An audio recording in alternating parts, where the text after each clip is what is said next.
Alright, let's unlock the secrets of heart auscultation, something every medical student wants to master.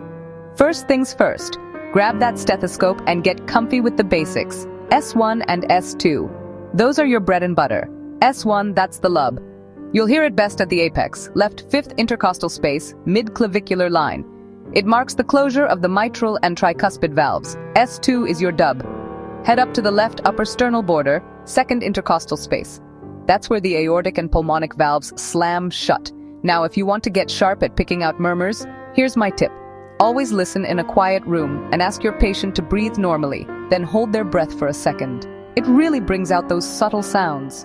For systolic murmurs like aortic stenosis, listen at the right upper sternal border, and for mitral regurgitation, move back to the apex. Diastolic murmurs? Aortic regurgitation is best heard at the left sternal border with the patient leaning forward. Mitral stenosis? Roll your patient onto their left side and listen at the apex with the bell. Don't forget to close your eyes sometimes. Seriously. It helps your ears focus. And finally, practice, practice, practice. The more hearts you listen to, the better you'll get.